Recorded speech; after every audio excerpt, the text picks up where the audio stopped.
Kia ora and welcome to our weekly bonus podcast, which is usually available only on Patreon and for those with a paid Substack subscription, but this week we're making it open for everyone. So however you're listening to this, well, you're only watching and listening on YouTube because we only upload it to YouTube.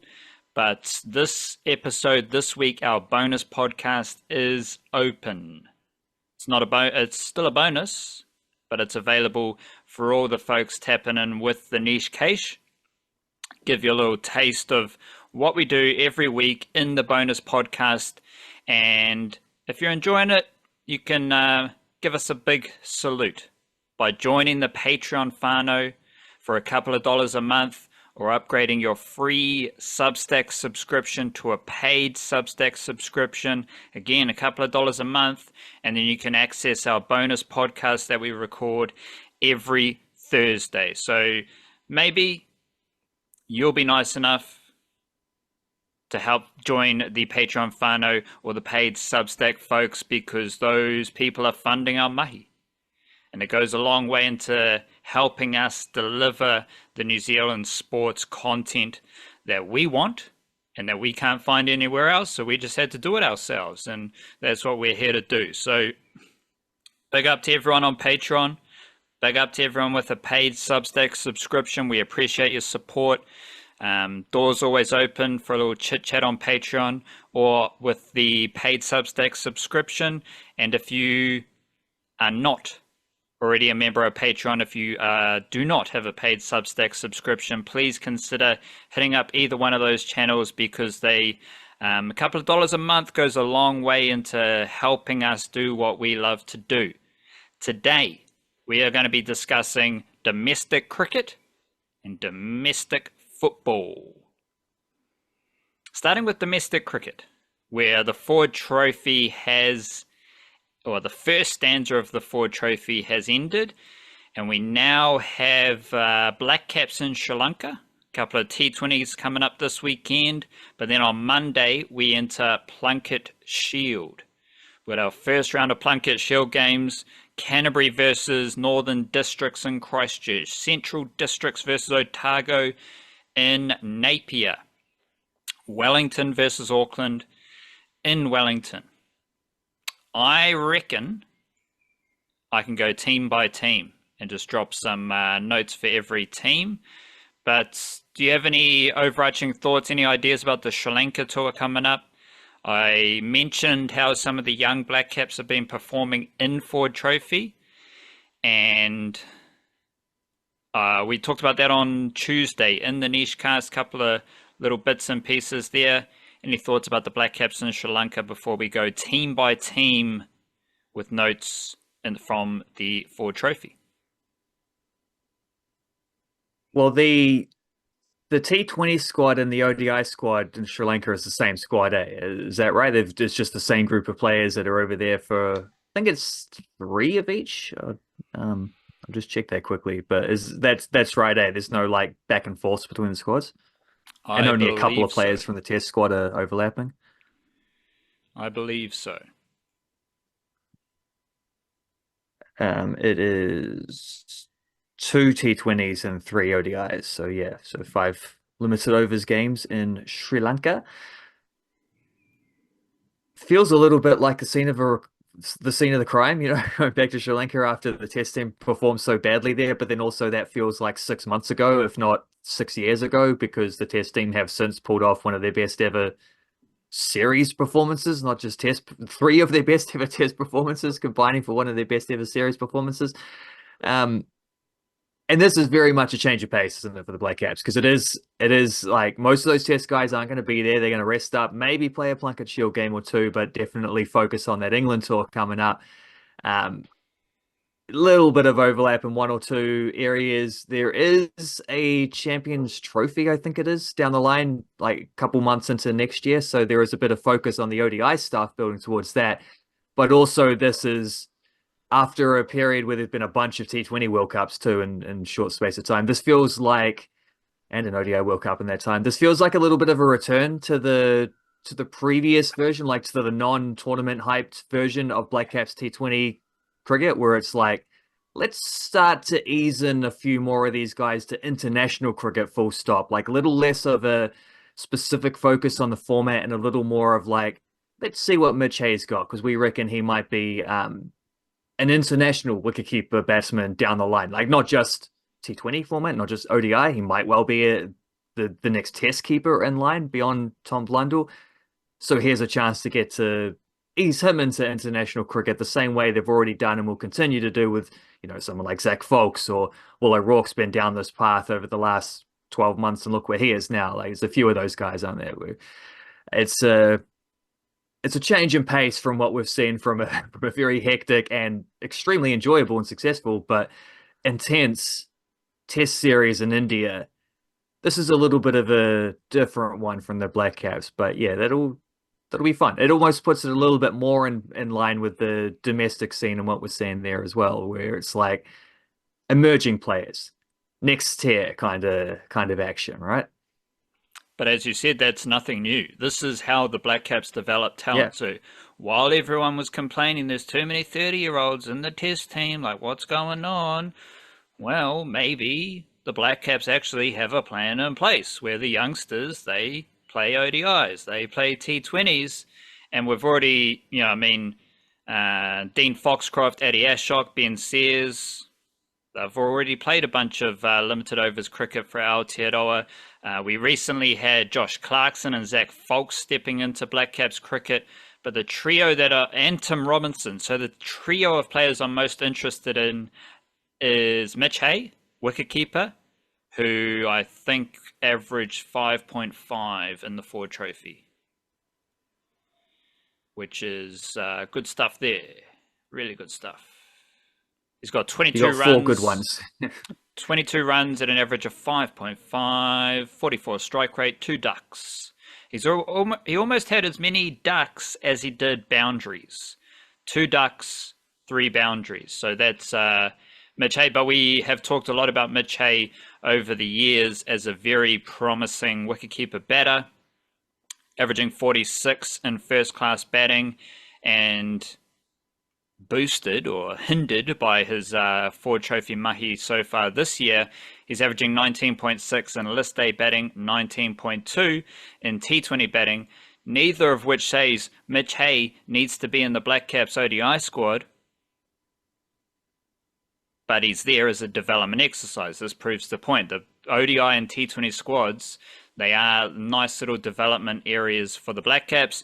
Tim Robinson, aggressive opening batter, who is probably going to play a lot in these games because there's no Fenelon, and of course Mitch Hayes in the squad, but there's no like Tim Seifert. So that's where the changing of the guard is happening in these development areas.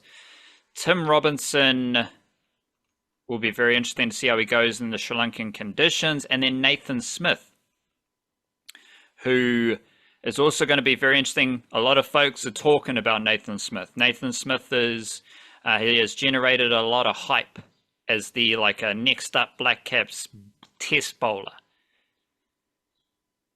But he's got to take some wickets in tough conditions in Sri Lanka. Like, is he going to swing the ball? Is he going to nip the ball? The seam department for the Blackcaps in this series, we've got Nathan Smith, Zach Folks, Lockie Ferguson, Jacob Duffy. They're the only seamers. So I'm fairly confident we'll get a lot of Nathan Smith as well as Zach Folks. Zach Folks and Josh Clarkson, they're kind of a tier above. Like, we already know about them. We already know what they do, and they've already tasted a fair amount of Blackcaps ODI T20 cricket already. So yes, it'll be interesting to see what happens there. Not necessarily from the Blackcaps winning or losing, but more of just tracking how the emerging players are going. And of course, there's a lot of veterans there. Santner, Bracewell, Chapman, Duffy, Ferguson, Nichols. We've got Phillips, Ish Sodhi, Will Young. So it's a good opportunity for them as well. The Ford Trophy, I always go north to south. So we've got Auckland. Main run scorer for Auckland so far has been Michael Schlanders, who is the latest South African to move to Aotearoa. think he is kind of young. He's a 24-year-old, I believe, on Cricinfo. He's a 24-year-old who I think he played for Auckland in 2022. No, end of 2022 he was playing in South Africa. Start of 2023, and then a year later he played one game of Ford Trophy for Auckland, and now he's started all 5 games of this season. He's got scores of 40, 35, 107, 21 not out, and 14. So he's had a nice little start to Ford Trophy cricket. Next best run scorer, Will O'Donnell. He's a very good emerging batter as well. And Cam Fletcher deserves to be in that category of wicketkeeper batters. Like, we got a lot of them. Seifert, Fletcher, you got Mitch Hay, Max Chu down in Otago. Callum McLaughlin does a lot of the wicket-keeping for Wellington without Tommy Blundell. And, of course, Dane Cleave is the veteran wicket-keeper at CD. So Auckland have 4 batters who have scored over 100 runs. Sklanders is the only one over 200. O'Donnell's got 194. Then we go Fletcher. And then we go Sean Solier on 111. And, of course, you got some power hitters in this Auckland team with Finn Allen, Bevan Jacobs down the order as well. Bevan Jacobs only scored 29 runs in 3 innings, but he hit 29 runs at a strike rate of 107, which is fantastic. And we've got Auckland bowlers, Jimmy Neesham, the best bowler. Simon Keane, we've talked a bit about him. Crazy start to his domestic cricket career. For those who don't know the story, dominated his first season of Plunket Shield. Scored a few runs as well, had a tough season last summer, didn't really do a whole lot, and he's got 6 wickets, 5 of which were taken in 1 game. So he's taken wickets and he's scored runs. He's got 59 runs at a strike rate of 118, and he's got 6 wickets and an average of 11. Lockie Ferguson's obviously going to dominate domestic cricket. He took a bunch of wickets. Eddie Ashok, he was listed as injured for the Blackcaps squad announcement of the Sri Lankan tour, but he's played all 5 games for Auckland, so it looks like they're just managing his injuries and his workload. Well, not necessarily his workload, because he's bowled the most overs for Auckland, and he's got 6 wickets and an average of 31. That's pretty solid for Eddie Ashok. Aside from Ashok, my favourite emerging cricketer for Auckland is Jock McKenzie. He did score a 50 earlier in the campaign. Where is he? There he is. And he's averaging 38 so far, 2 wickets at an average of 72. So he's just settling into the summer, but he is one of my favourite emerging cricketers for Auckland.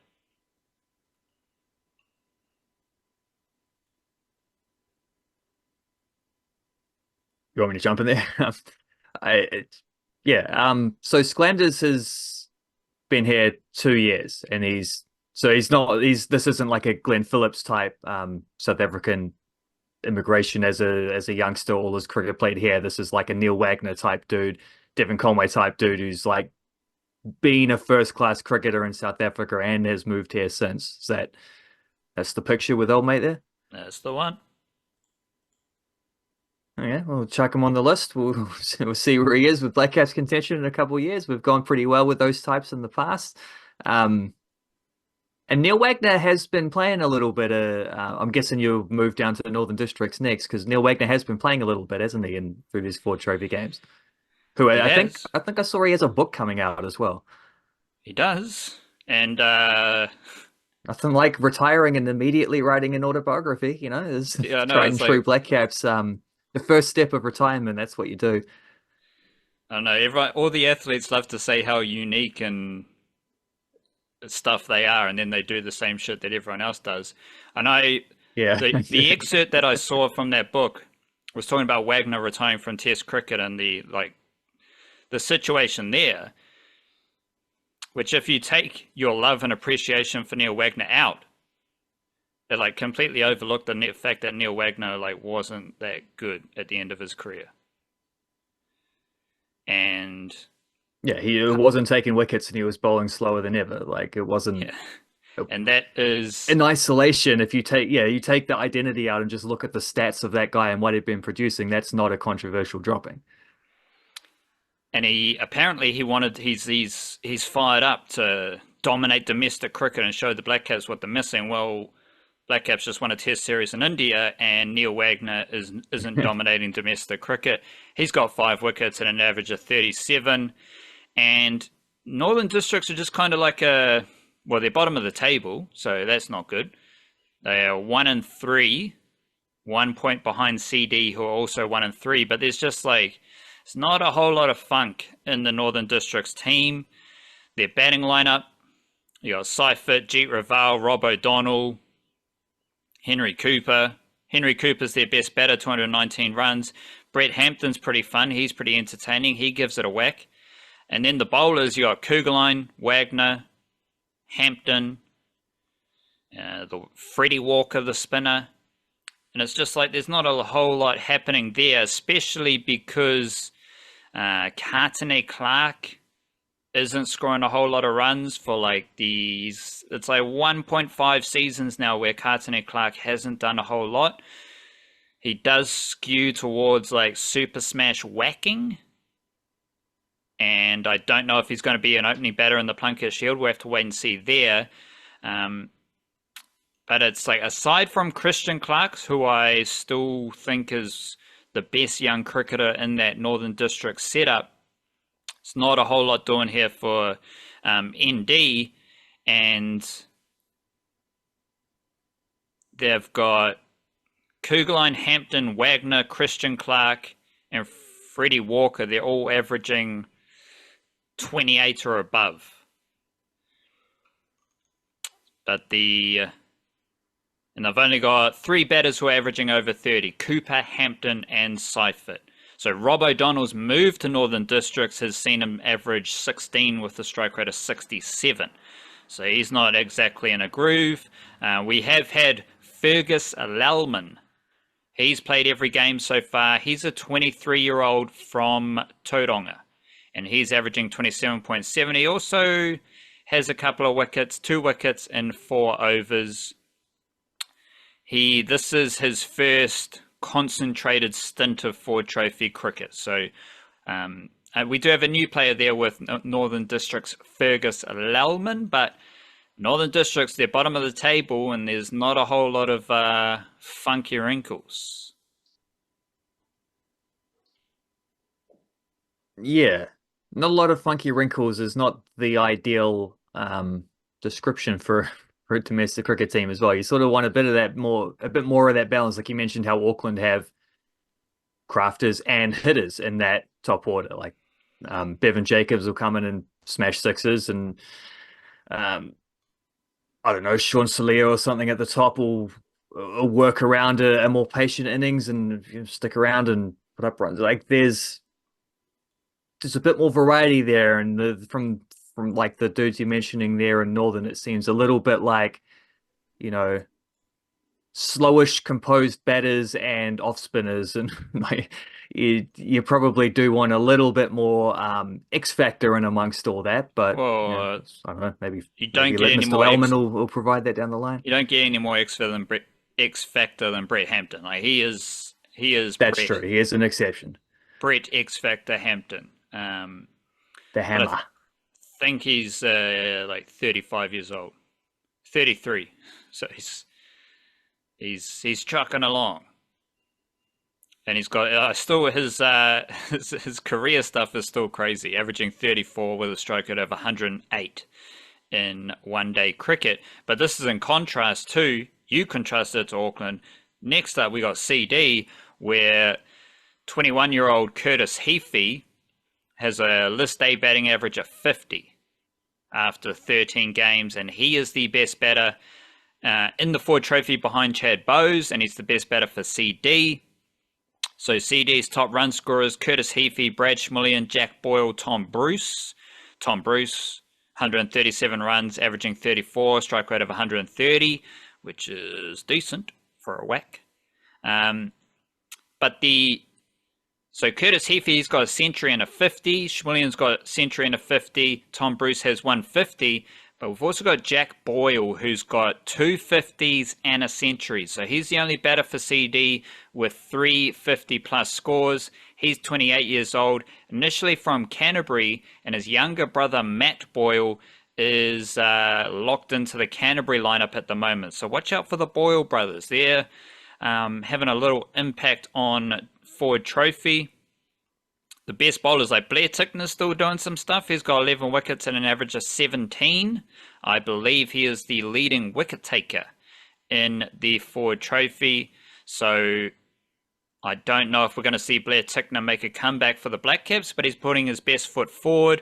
Ray Toole, the lefty seamer, he's got 6 wickets at 25. Jaden Lennox, the lefty spinner, he's got 6 wickets and an average of 33. They're the main bowlers. Tough start for Brett Randall, 2 wickets at an average of 93. And someone else to watch out for, Will Clark, 23-year-old all-rounder. He is got a record of 23 average, 97 strike rate with the bat, and he's got 4 wickets at an average of 23 with the ball. So you can add Will Clark to the crop of young all-rounders. Do you think we'll see Blair Tickner play for the Blackcaps this summer? Well, if he keeps taking wickets at a better than 20 average, he at least stays in the wider picture. I don't know how often they'll dip that deep into the bag, though, especially now that the seam kind of depth has been stretched out. But I mean, I wouldn't rule it out. I could see him popping up for some T20s, but I also think maybe at this point those opportunities just go to O'Rourke or Fox or Sayers, or I think Tickner's slipped down the pecking order a little bit, which he got chances with the Blackcaps and he didn't do what those other guys have done in their chance. Well, Fox hasn't. He's only played 1 series so far. He doesn't really count on this, but what O'Rourke and even Ben Sayers as well, what these guys have done versus what Blair Tickner produced internationally.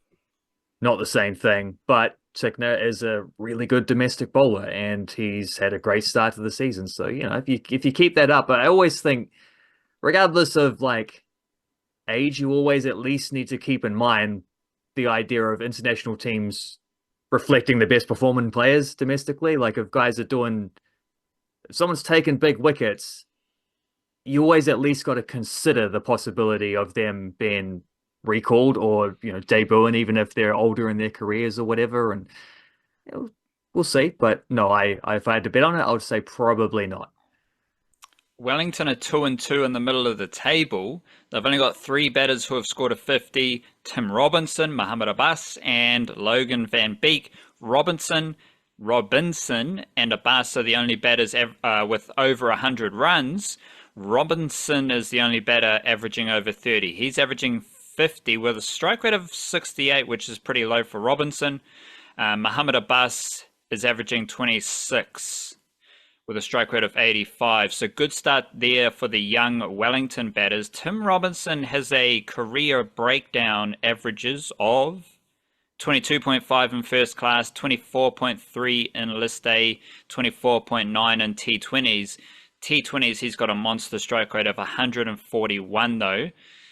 But Wellington have also used the most players. They've used 14 players. Otago's next on 13, and then most of the other teams have used 12 players so far.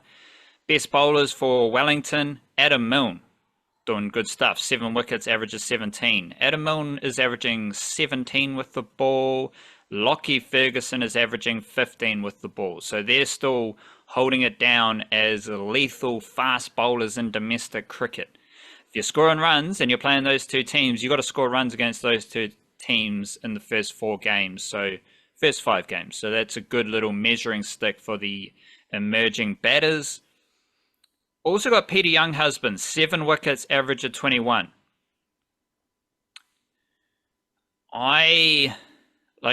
If Eddie Ashok wasn't quite where he's at right now, as far as he's already played for the Blackcaps, I could see a situation where Peter Younghusband steps in to plug a hole for the Blackcaps in T20 cricket at some point.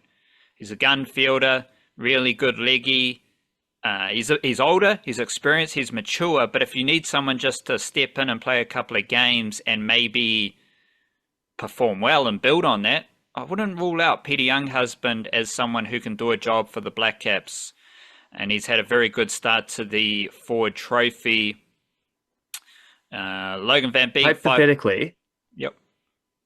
hypothetically, let's say there's Black Caps have a T20 series during the IPL, so all the spinners that we saw in India are unavailable. Eddie Ashok's injured, or maybe he's playing and he just won a second spinner. Would you go Young Husband or would you go Michael Rippon? Or would you go some wildcard Well, alternative option? well, there's only one spinner who's playing in the IPL, so it's a bad example. Like Santner's the only New Yeah. Zealand skipper. Well, no, Glenn Phillips might get some Yeah, goes yeah, but at this point, whether they let him bowl or not. who cares about the IPL? Just say, okay, there's a bunch of spinners unavailable. Yeah, okay. Young Husband versus Rippon. I think Young Husband deserves an opportunity.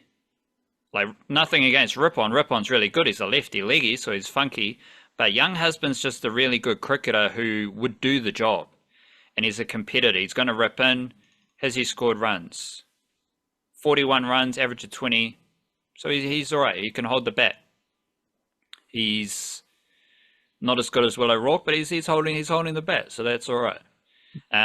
Logan Van Beek, 5 wickets, averaging 33. Nathan Smith, 3 wickets, averaging 20. So that's the main stuff there. We talked about on Tuesday, Nick Greenwood taking a 4-wicket baggie. He's got 6 wickets and an average of 7 to start this season. He is averaging 11 with the bat and 7 with the ball.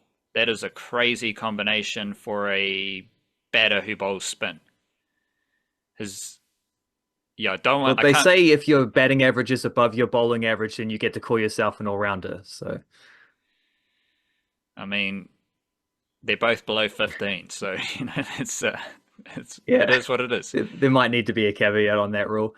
Michael Bracewell's only played 1 game heading into that Blackcaps tour. Didn't really do a whole lot. Didn't face the ball, bowled 3 overs.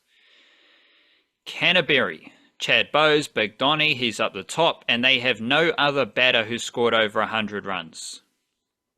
They've got Matt Boyle, as I said. He is one of the Boyle brothers. He's 21 years old. So you've got Jack Boyle and Matt Boyle doing good stuff. Matt Boyle is averaging 31. Zach Foulkes is averaging 43 with the bat. They're not just the only Canterbury batters averaging over 30. They're the only Canterbury batters averaging over 15, along with Chad Bowes. Reece Muriu did have a nice knock of 41 recently. Other than that, Henry Nicholls going to Sri Lanka. He's averaging 11. Cole McConchie, veteran. He's averaging 10. Let's see what we reckon about Michael Rippon. He's averaging 7.6 with the bat and 13.2 with the ball. So, considering I believe Michael Rippon's already played for the Blackcaps and he's had a hot start to the Ford Trophy summer, it would make sense if you selected Rippon over Peter Younghusband. Personally, if we're sticking in that veteran spinner plug in a hole, I want to see Younghusband get a crack. But I'm open to Rippon getting another opportunity. So Canterbury have 3 batters averaging over 15, and they have 5 bowlers averaging under 20. And that's the second best team. They're 3-1. So most of their winning is probably coming from their bowling efforts. Canterbury bowlers averaging under 20. We've got McKenzie, Angus McKenzie, older brother of Jock McKenzie, Rippon, Zach Foulkes, Fraser Sheet, one of the best underground seamers in Aotearoa. So is Sean Davey. He's averaging 19.5 to start the summer. They all have at least 2 wickets. And we also had Matt Rowe make his debut last round. So I'm curious to see if he's in that Plunket Shield team. As I said on Tuesday, no Kyle Jamieson yet, no Henry Shipley yet. And this is the thing about Canterbury. You don't have Shipley, you don't have Jamieson, you don't have O'Rourke. But you've got 1, 2, 3, 4 seamers averaging below 20 with the ball. That might be the juicy Canterbury conditions. It may also just be the Canterbury seam bowling department is really good because they produce Kyle Jamieson, Will O'Rourke, and Henry Shipley, and also Matt Rowe, and also Zach Foulkes. And two of my favourite underground seamers, Fraser Sheet and Sean Davey. I'll just roll into Otago quickly here. Dale Phillips, the leading batter for Otago, followed by Luke Georgeson, Lou Johnson, and Max Chu. Dale Phillips has hit 250, so has Leo Carter. But Leo Carter is their 5th leading run scorer, averaging 25. And Otago's played all 5 games, so their stats are a bit higher. I'm fascinated by Luke Georgeson, Lou Johnson, and Dale Phillips. Dale Phillips, same style as Glenn Phillips, maybe a little bit less funky. Like he just seems more like a classical batter. Dale Phillips' career, he's averaging 39 in first-class batting. Ford trophies so far, he's averaging 44.8, and he's got a career list day record of 27.5. So he's outperforming that this season. Lou Johnson, 24-year-old. Career stats aren't great, but he's got 160 runs at a strike rate of 102, averaging 32, 7 sixes. Same number of sixes as Luke Georgeson, but Luke Georgeson also has 5 wickets at an average of 19. And Luke Georgeson, I think he's the most important youngster. We'll go Curtis Heafy and Luke Georgeson, I reckon, are my most important youngsters yet to play for the Blackcaps in domestic cricket. Luke Georgeson's got a list A batting record of 35 average, strike rate of 77. He's having a far bigger whack this season, though, and he's also averaging 22.8 with the ball. White ball Luke Georgeson, averaging 22.8 in one-dayers, 15.6 in T20s. He is not their leading wicket taker, though. That is Matt Bacon. 10 wickets at an average of 17. And Dean Foxcroft, he's averaging a big old 11.8 with the bats. But he's their second leading wicket taker on 7 wickets at an average of 29.2. Which is going to be very interesting because he's bowling better right now than he is batting, and he's going to Sri Lanka where he's probably going to be bowling a few overs of spin as well. Just quickly to run through the best performing emerging cricketers in Ford Trophy once again. We got Curtis Heafy, 2nd for runs. Going with Dale Phillips, he is 5th for runs, averaging 44. Curtis Heafy averaging 69. And then we got Michael Sklanders, fresh on the scene. He is averaging 54. The best emerging Ford Trophy bowlers. Folks, averaging 13.8's got to be there. Angus Mackenzie's got to be there because he's averaging 13.1, and a lot of folks still aren't fully tapped in with Angus Mackenzie. Then we get into the Young Husband, Foxcroft, Greenwood, Keane group that I don't know what to make of right now. But we do have Ray Toole there as well. He's an interesting lefty. No Ben Lister yet in the season as the... Yeah, Ben Lister and Ray Toole are probably my next best left arm seamers in Aotearoa. Lister's not playing. Ray Toole's playing. He's got 6 wickets at an average of 25. And because we're getting into Plunket Shield early next week, here is a reminder of the best players from last season. This is the top wicket takers. Nathan Smith, Jacob Duffy, Scott Kugelheim, Zach Folks, Peter Younghusband, Christian Clark, Ajaz Patel, Michael Ray, Blair Tickner, Louis Dalport, Dunru Ferns, Brett Hampton, Liam Dudding. Sorry, and I forgot to mention we haven't had Matt Fisher for Northern Districts. If Matt Fisher's healthy, I think he's probably deserving of being in that ND first 11, and considering they might not be bowling so well at the moment, you could make a case that Matt Fisher should be there ahead of Neil Wagner, maybe. But Matt Fisher was also really good last season in the Plunket Shield, rounding out a group of 14 bowlers who took 20 wickets that I just mentioned. Best batters, leading run scorers. Dale Phillips, Gareth Severin. Gareth Severin hasn't played yet this season, I don't think. Let me double check.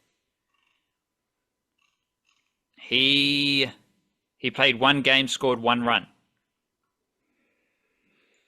So Gareth Severin was second for Plunket Shield runs last season. So again, Dale Phillips, Gareth Severin, Greg Hay, Nick Kelly, Sean Solier, Joe Carter, Mitch Hay, George Worker, Will O'Donnell, Max Chu, Henry Nichols, Cole McConchy, Muhammad Abbas. Best batters last season in the Plunket Shield. So young lads to watch out for. Dale Phillips, Gareth Severin. We'll go Nathan Smith and Fox are going to be in Sri Lanka, so we'll go Christian Clark for some youngsters to watch out for in the start of the Plunket Shield. We have a all-white squad that was announced yesterday, and we're going to keep the focus on domestic football, but we've got a nice little flex, piece of flex, a leaf of flax to weave in here, because Liam Gillion has been called up to the All Whites, having come through the domestic football pathway. And he is the latest addition to the All Whites squad. How are you feeling about Liam Gillion getting a spot in the All Whites squad, fresh off a very exciting start to his professional career with Auckland FC? Yeah, very exciting. It's been good fun to watch. I am, though, like, I preface this by saying I've been one of Liam Gillion's biggest supporters for a couple of years. I've been hyping him up in the write-ups for a while for the National League stuff. I was talking about them hopefully signing him before they signed him, and they signed him. I've been talking him up through preseason. Watch this dude; he's good. He's maybe better than some of the more high-profile guys that have turned out, that have been signed. And just say we haven't seen Joey Chapness anywhere near an Auckland FC team yet through the start of the season. I don't know if that's injury related. If it is, they haven't said it, so I don't know what's going on. He might just not be playing as well as these other guys, which would also vindicate some of that thing. So with all that in mind, this isn't big supporter of Liam Gillion here, but 3 games of professional football with 0 goals, 0 assists, and according to SofaScore, 3 big chances missed, which sounds about right from having watched the thing.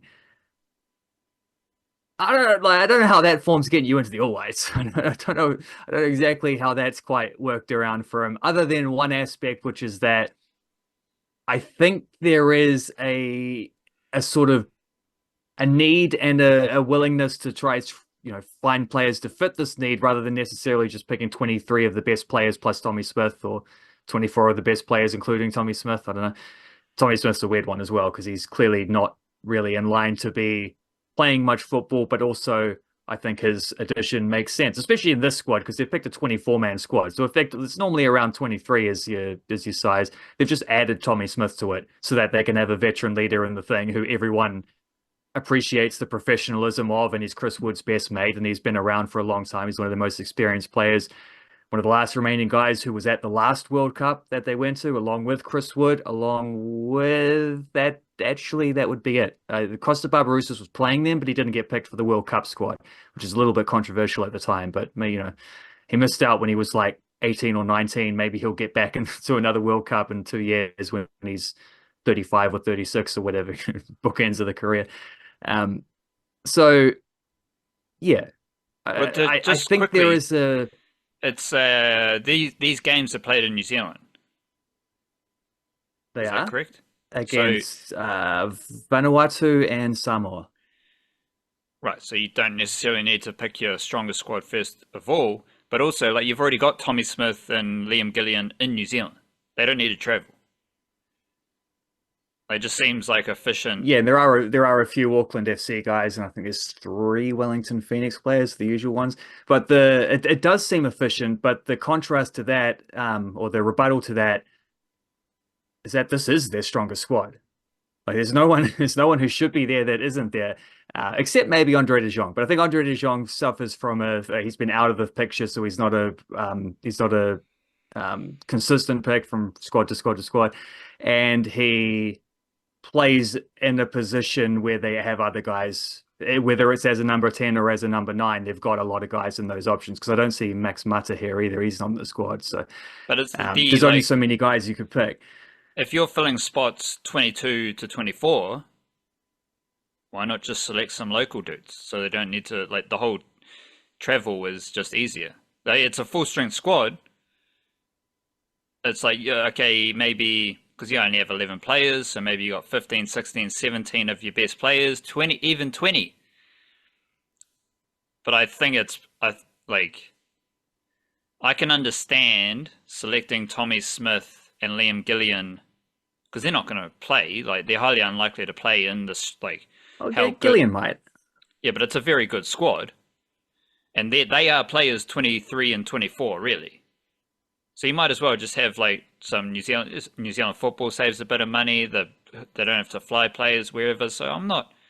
Yeah, I think it's a fair call, and it's also development. You're like Gillian is just in the squad. He's around the team. He's there. Like it's to me, it's just He was strong. part of the Olympics as well earlier this year, which Darren Baisley coached. So there's quite a few players who were part of that crew. He played in all three games too. He didn't start any of them, but he came off the bench in all three of their games. So there is a lot of, yeah, there's like this consistent. I think they tend to use those type of ones more for the development angles. Got a little bit of that at the Pacific, whatever you call it, Pacific Games earlier this year, or the Asian Nations Cup, I think it was, where you got some of those Phoenix youngsters included, which definitely felt like, Oscar Van Hattem, Finn Conchi, those guys getting game time there. That felt a little bit more like what you're talking about. I don't think the squad here has any consideration to that, though, other than having like trying to make room for Tommy Smith as your off-field veteran kind of guy, which, fair enough. They just added an extra spot. He's not taking anyone else's role. I think Gillian is here not at all as a development thing. I think they've just decided because the one major guy who's missing from last time to this time, and I think this is a slightly larger squad, so there's a couple extra guys, and you have had Sarpreet Singh coming back from injury, Callum McCowart coming back from injury. There are one or two others who are injured at the moment. I'm sure we'll get someone injured between now and then as well. But if Finn Surman as well is back in contention now that his MLS season is finished, I would have thought Michael Boxall might sit this one out, given that his team is still in the MLS playoffs. They've advanced to the next round. They made it through their best of three series with a draw and a draw, won twice on penalty shootouts. Boxy actually took a penalty kick in the first shootout and he missed it. But then the next guy missed for the other team and they went on to win anyway. So no dramas, no harm, no foul. But they've got a semi-final. Well, no, I think it's quarterfinal. It's not called this, but effectively it's a quarterfinal against LA Galaxy the week after he returns from these All Whites games. So if you left Finn Surman out so he could get a debut settling in at Portland, obviously Boxall much more experienced, much more used to making this sort of back and forth trip with international stuff back to his club. But I would have thought maybe if you're going to have any leeway, he would be one of the first guys you'd leave out because he's an older player, doesn't necessarily have to start because you're bringing Surman back in, so you've got options there. But they've picked him.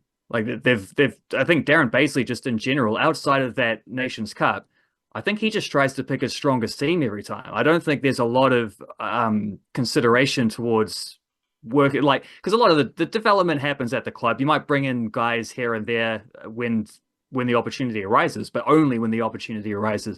So I don't think he's like massaged anything to get Liam Gillion in there.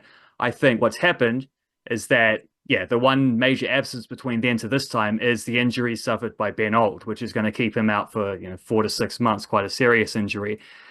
And because of that, it's not necessarily who is the next best player that we could pick, or who is the next most informed player. It's who's the next best / informed player in that position. And where was Ben Old playing a lot for the All Whites? Well, for Siditian, he was often playing as a right winger.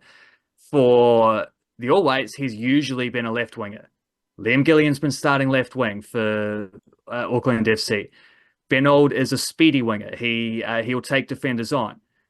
Liam Gillion, speedy winger. He'll take defenders on. Like I think it's more of a profile type thing. Like they've picked the next best guy, but they've picked the next guy within certain parameters. And so when you start to limit them down, you're not considering someone like Andre De Jong or Max Mata. You're looking for someone who can play on that side, someone who has a similar kind of style of play, and then it becomes Liam Gillion or Oscar Van Hattem or there's Logan Rogersson in the yeah, Logan Rogerson's in the squad, so that's doesn't count. Jesse Randall has played for the All Whites, an Auckland FC teammate of Gillion's, maybe even Lewis Toomey after 10 really good minutes of professional football. I mean, he's got more assists than Liam Gillion actually has for having started those 3 games. But yeah, it's early days for him to be getting in there. I don't think you can really justify it in terms of what he's actually achieved, but I think you can quite easily justify it in terms of the fit within the squad and the type of player they wanted specifically to replace the absent Ben Old. Again, just seems like smart selections. Like you're just keeping a role, a style of player, and it is a bit England cricket under Brendan McCullum selecting a dude who hasn't done anything in the level below, but you can see why he's there because, as you said, if you're going to like, would Liam Gillion be the best dude to replace Ben Old? Like, is he the next in line of that type of footballer from the New Zealand? It depends a little bit because like on what you exactly want out of replacing Ben Old, because you could just play Callum McCallum or Elijah Just or even Matt Garbutt maybe on that side, but they would give you a very different style of play. Plus, they're in the squad anyway. Like those guys are already in. You still have those guys. So you want someone who does something different. In the same way that I think Auckland FC have really prioritized having speed and directness on their wings, I think the All Whites have lacked a lot of speed and directness on their wings, which is actually something that because Auckland FC have signed a lot of New Zealand players to play those roles, really quite helpful directly towards the All Whites. That's I think it's coincidence. It's not well, it's coincidence, but it's also not because it is a specific lot of team like any team would like to have a speedy winger, right? Whether you're starting them or not, at least to have the option. So yeah, in terms of once you start, it's not just a matter of playing left midfield. It's not. It's more specific. It's left midfielder who can run with the ball and who has a bit of pace on the counter attack. Then you start to narrow it down to where Liam Gillion might well be the next best option after Ben Old, in light especially of the fact that the All Whites don't have a lot of these guys, and they've not had a lot of these guys recently. Yeah, they've had to go searching, but they've also had to go developing a little bit to find guys to fit that type of role. Which, yeah, Liam Gillion turning up at Auckland FC is fantastic timing from that perspective. And off the top of my head, so Logan Rogerson always plays on the right for Auckland FC. The highlights that I can remember of Elijah Just recently, they're on the right side of the field. Like him cutting right back or in the middle, shooting from outside the box on the right side, right center side. So, and my memories of Ben Old are usually playing on the left side of the field, and that's the same area that Liam Gillion plays. But as you said, like Liam Gillion's not gonna. Well, he might be, given that New Zealand, the All Whites, will be favourites in these games. Like something crazy. I think he probably will get a debut off the bench at least in one of these 2 games. I was going to say he's not going to start. That's what I was like. I don't think he'll start though. It's not like Ben Old's not playing, so we're just going to put Liam Gillion in the left wing. Like they have a pecking order and a depth chart that they'll work through. But it is cool to see that, like, okay, we've got these different types of players, and we've kind of got multiples of those style of players, which is something we're seeing across all the sports we cover. Where, like in rugby league, there's halves at every level from Aotearoa. There's different positions. Cricket, we've got funky seamers, we've got funky spinners, we've got big hitters, we've got grindy batters. We've got everything covered in the Aotearoa Sporting depth chart. And if you want to think a bit more about speedy wingers as well, just looking at the Wellington Phoenix squad and who would apply. These guys are further down, like they're not as well, except maybe Oscar Van Hattem. Oscar Van Hattem is more pedigreed A-League player than Liam Gillion, but you look at like Nathan Walker is a speedy winger, right? I know he played wing back in his first game, but he's a wide player who likes to run and run fast. Gabriel Sloan Rodriguez played his best game for the Weenix a couple of weeks ago against Kashmir Tech, where he was a left winger looking to throw in step overs. He's not as like lightning fast, but he's so silky. He'll get past defenders with skill and poise kind of thing. Luke Brooks Smith is just a fantastic athlete. I don't know if he's specifically a left winger. I haven't seen enough of him to get an idea. He played striker for the Phoenix Academy when he's played uh, National League stuff so far, the two appearances he's made. But he seems like a very versatile player who can play across the board, and he's quite skillful and direct as well. So, like, that's four players right there within the current Wellington Phoenix, not just within their academy, because all of those guys have first team contracts, all scholarship contracts, except for Oscar Van Hattem, who's on a senior contract. So there's clearly some kind of like the Wellington Phoenix are looking for this type of player as well. Those guys are younger and not quite as ready to be called up for the All Whites or anything. They're still trying to break into the, with the exception of Van Hattem, who I don't think has played this season, has he? He might have played in this. Yeah, he got 25 minutes off the bench in the second game where they won in Perth, but he was an unused sub in the other two games. So, and this is also the Phoenix who just brought through Ben Old and, platformed him to where he has ended up since. So there seems to be a bit of a focus from the Phoenix as well to discover, to develop this type of this sort of profile of player as well. So it has been a very, very much lacking in all white squads for quite a while. Hopefully it won't be lacking for a very long time again in the future, because there are guys who are coming in and can fit this mold. And if the Phoenix are making a point of getting players of different styles and different skill sets, that is also now a New Zealand football point to get to develop those players with the collaboration between those two organizations. In the National League, I've got like just ideas popping around my head. The first, I don't know, you can touch on them in a jiffy. I just want to throw them out, like Garbin Coughlin. He'll soon be eligible for the All Whites, I'm sure. Ella Jerez is on fire. The Phoenix youngsters are combining with Razzle Dazzle, which is great to see. I've seen Anna McPhee score goals lots for Canterbury United, so she's someone I know the name of. We've got, that's kind of off the top of my head. So will Garbin Coughlin pursue New Zealand? Because he's still dominating the National League. Do you see any type of upside for Garbin Coughlin? Well, he's fairly involved with or at least he has been in the past. So I don't know, but with like mainland football, and I think he was a director of football for a little while with Kashmir Tech or something like, some kind of upper development kind of role there. So he's like feet on the ground, grassroots way. He's very involved. I don't see him. I mean, he's got to go and you want to become an all white. You can't just be scoring a goal a game for Kashmir Technical, right? You got to turn that into a goal a game for the Wellington Phoenix and then go somewhere else. And then I don't know how then you're working with eligibility stuff because he's very Irish. So more to the point, do you see Garbin Coughlin moving up a level? I think probably not at this age. I think he's fairly well settled with what he's doing. He has played professionally back when he was still in Ireland a little bit, sort of in League of Ireland type stuff. So he might have even played age grade for Ireland once upon a time. I think Jack Hallahan did, who's another Irishman who's at Kashmir Tech at the moment. Danny Kane, also a centre back from at Kashmir Tech. There's a few Irishmen in that team. Probably not a coincidence.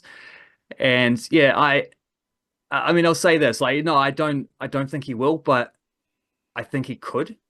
And I've been thinking about this in the context of the Wellington Phoenix women, because they signed Mibe Tanaka, who's a Japanese sort of winger, but also quite versatile player, who I'm going to say scored their first goal in the first game, but they actually technically put it down as an own goal. I thought that was quite harsh. It was just a deflection. It was whatever. But she has played professionally, I think, in Korea and maybe even in her homeland, Japan, as well beforehand. But they signed her out of state leagues in Australia, which is quite cool. It's nice that you can sign an import out of those things and recognize that there are players of an import caliber who are good enough to get in there. But it's also very hard to, when it comes to signing imports, you've got options literally across the world. There's no limitations. to narrow that down to just the person from your own backyard is quite limiting. But I mean, thinking about what Auckland FC might do when they put together a women's team next year, like there are imports in the New Zealand National League who I think are good enough to be playing A League. Like there might not be, you might be trying to aim higher with your imports, but like um, Emma Starr, who's playing as a midfielder for Waterside Croy, or Kendall Pollock, who's the top scorer in the whole league in the Women's National League. Like they they're good enough to be in the Phoenix, which means they're good enough to be in the A League. Someone like Rena Harano or Risa Takeda at Western Springs have just been outstanding elite players for several years now in the National League. Saki Yoshida at Eastern Suburbs, Yuki Yumi, Nishizono as well at Eastern Suburbs. Yumi Yumi, Harashima. There's yeah. a lot of Japanese players doing really well, particularly for those Auckland clubs at the moment. Yumi Harashima for Auckland United is outstanding. Like every game, she just sweeps the midfield, wins the ball back time after time after time, then gives it to Chloe Knott, who gives it to the strikers, who usually scores. Like, you know, she's on par with Chloe Knott, and we know Chloe Knott is a A-League caliber player. So like there's imports domestically absolutely good enough to be playing in the A League, and I wouldn't mind seeing some of them given a little more of an opportunity. It's a little tougher for the men's A League to compare. I think there's a bit more of a gap there between the levels, but like it wasn't a problem for Brian Kaltak, so I don't think it would be a problem for Garvin Coughlin the way it wasn't a problem for Roy Krishna. I just don't think that opportunity is quite like I think that would have happened they would have had to happen a few years ago. I think Hovland's just in a different phase of his life to where he's just happy to keep scoring copious amounts of goals for Kashmir Tech. Someone who is destined for the A League is Ella Jerez. Is she? Do you think she'll pop up for the Wellington Phoenix in the A League this season, or is she just kind of simmering away in the National League? My hot take is that I think she could pop up for the Wellington Phoenix this week. Whether she will or not, I think she is capable of it at what she must be 16 now. She'd probably be the youngest ever player. I think she's as good as some of the others who are around there. And right now, really weird point about the Phoenix women is that, as far as I can tell, they are below the minimum squad size. Like they don't have enough players in their squad, which I think it's balanced out by the fact that if you look at a lot of the official documents, they list Iman Shabal, who's an Algerian international but grew up in Canada, so she would be their fifth import, and also Amelia Abbott, who's defensive midfielder from Nelson but has been playing college football and is still playing college football because they got postseason to go in America at the University of Texas. So one of the big schools, but also because she went to one of the big schools, she's hardly played for like 4 years. So it's gone completely off the radar. But once upon a time was one of the best players in the under-17 World Cup squad that finished third, where a number of those players have since gone through the Wellington Phoenix. Macy Fraser is one of those. Kelly Brown, who's no longer at the Phoenix, but scored a banger of a goal on debut for Perth Glory on the weekend. That was awesome. I don't know if you saw that goal, but that was like because Kelly Brown's played state league in Aussie for the last couple of years and has scored heap like Garvin Coughlin levels of goals, goal per game kind of stuff. And the coach that she had at MacArthur there, this is MacArthur Bulls, who are a state league club, not MacArthur FC that plays in the men's day league. Different clubs just happen to have the same name. I guess it's probably like an Auckland FC, Auckland United, Auckland City type situation. But their coach got hired to be the Perth Glory coach, and one of the first things he did was be like, "Sweet as I'm signing Kelly Brown. I'm bringing across the striker that I've had at this level, scoring heaps of goals," and she scored on debut. So amazing stuff for someone who didn't get a lot of chances at the Phoenix, if we're being honest. But yeah, Grace Wisniewski, Marissa Vandermeer was in that squad. There's a couple others that have come through the Wellington Phoenix. So yeah, there's I think. They seem to have, what I was saying is they seem to have registered Abbott and Chabal before they've actually turned up, which is why they've hit the benchmark. But until they do turn up, there's a couple of extra spots there available. And I was looking through when I was sort of like for my notes going through who played and who didn't play. Somewhere here, where we go, like the only players in the squad and there was nobody injured except Ellen McCann and who's out for the season, and Olivia Ferguson, one of their import players, didn't play that game. So other than that, looking at the squad they had, Chabelle and Abbott haven't arrived. The only other three players on first team contracts, all of them on, well, two of them on scholarships, and one of them sort of like the third goalkeeper who doesn't have a contract but is on the squad list.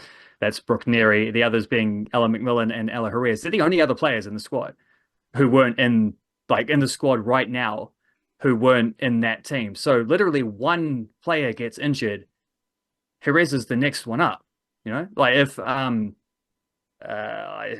who's I don't know, Olivia Ingham or something pulls a hamstring this week at training.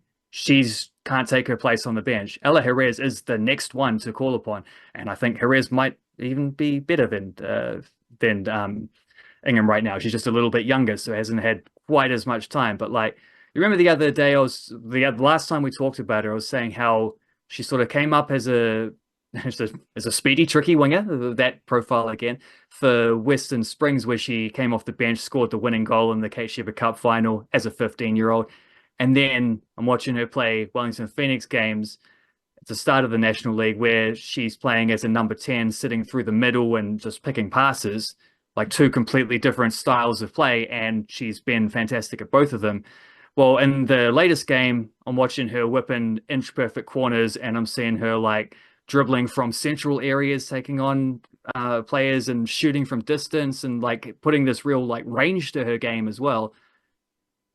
Every couple of months, she's just added like a major new skill set from what I can see, from what I can gather from watching Ella Jerez when I get to watch her. So I think I've put it this way, I've never watched her and come away feeling any less hyped about her potential. So I think she's probably the number one prospect in the country right now in terms of players still playing domestically, haven't sort of played professionally yet.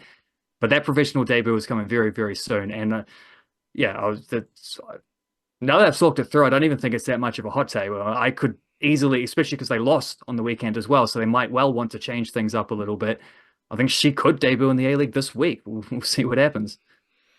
Sticking with that theme, who are some of the best local players in the National League? Like you mentioned, a lot of the imports, the overseas signings. Who are the best local players that you're tracking?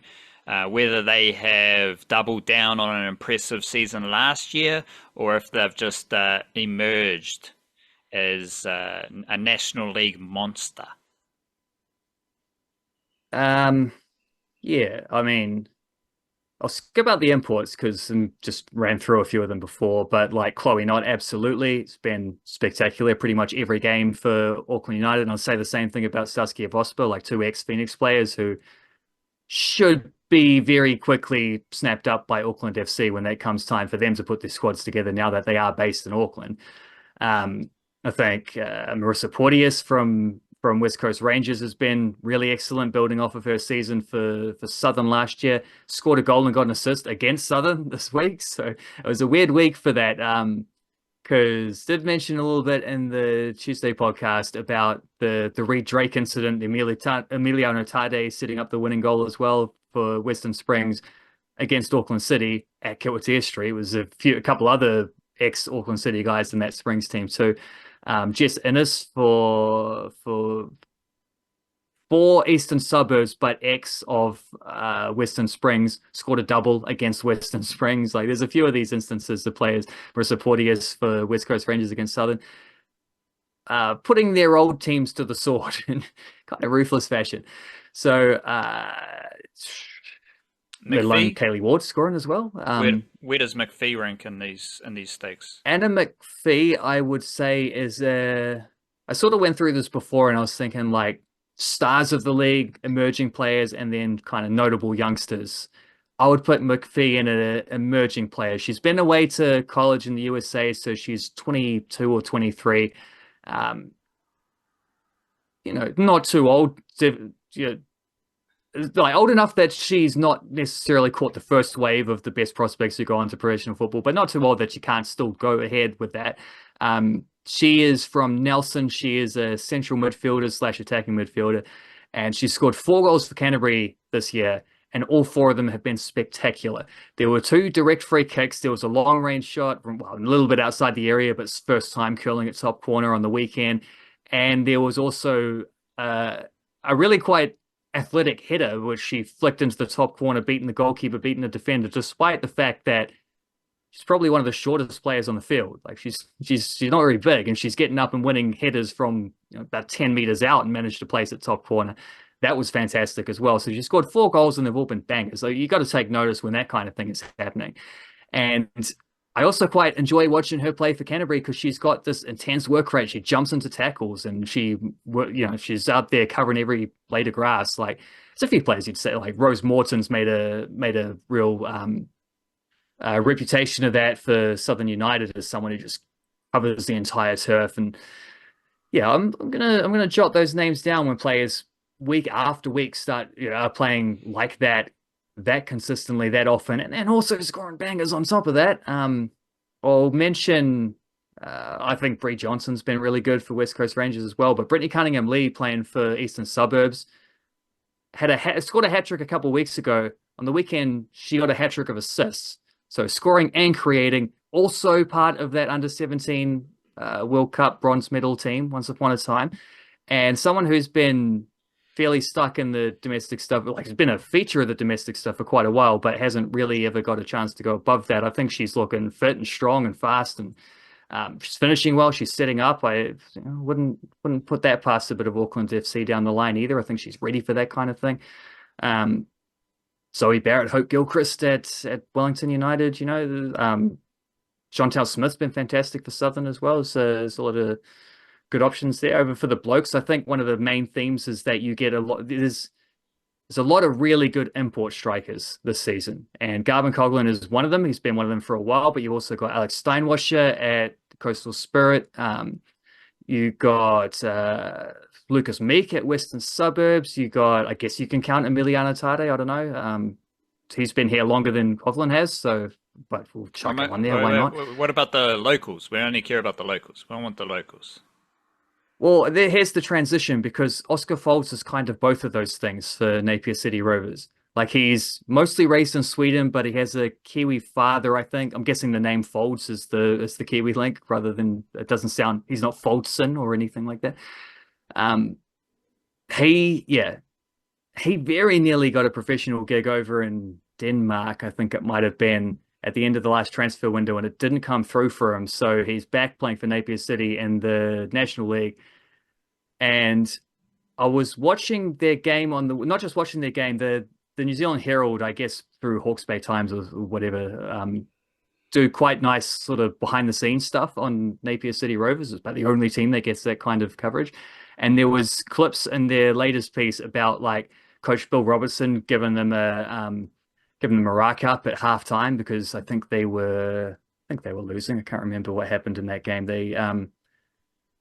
It might have been 1 goal down against Kashmir Tech, and they came back to win 2-1, I think is what happened.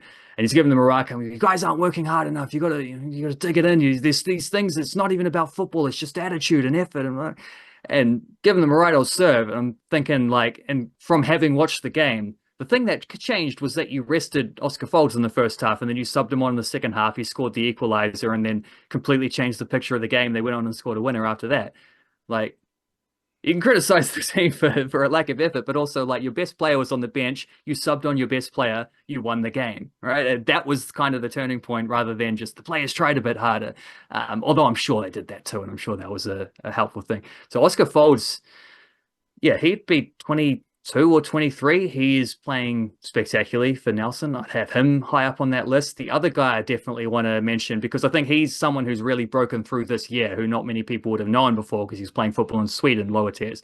Another guy is David Yu, who I think might have it's like Eastern Suburbs or something like that. He was a sort of one of the youngsters coming through, but he never really had much time playing sort of senior football, National League kind of level. He went away to Portugal for a couple of years, played lower tier stuff there, trying to be a pro. He's been back this year playing for Christchurch United, but they didn't qualify for the National League. So he got loaned. He's playing as a guest player now for Coastal Spirit. where he's just casually, let me check if where are the old statisticos, where he's just casually scored 6 goals, equal top goal scorer, 3 assists, equal top assist maker. He's a he's not playing on the wing, he's playing as in behind the striker, but he's a speedy dribbler. He's great in transition. He can shoot from distance. He can take on guys with a step over. He's got a great left foot. He's a very left-footed player. Um, David Yu definitely been a breakout. Like I could list guys like Jack Henry Sinclair and Justin Gully and Ben Mata and the Auckland City guys, like players that everyone knows. But I think Oscar Folds and David Yu are the two big breakout guys so far this men's national league on a domestic level who I don't think people who aren't tracking the national league would know about them. And so I'm mentioning them. Now they can know about them. Where's David you from? What do you mean from? He's an Aucklander, but I don't know, he's living in Christchurch now, I guess. I don't know that much about his background. Like I said, I think he came through like eastern suburbs or something like that, but That's what I'm asking. I'd have to check. I'm not 100% sure. Roger Dodger, but he spent time in Portugal for football. Yeah, tried to go over there and make a bit of a career of it in the lower tiers, and I don't know exactly how that went because it's very hard to track that kind of stuff. But he was on my deeper Flying Kiwis list for a couple of years there, so I don't think I ever wrote about him, but he was someone I was at least aware of. You're talking about him right now because he's made it to the bright lights Yeah. of the New Zealand National League. That is the end of our bonus podcast for this week. Remember, you can join us on Patreon or with a paid Substack subscription. We're here every Thursday recording a special bonus podcast strictly for folks on Patreon and with a paid Substack subscription. Big up yourself.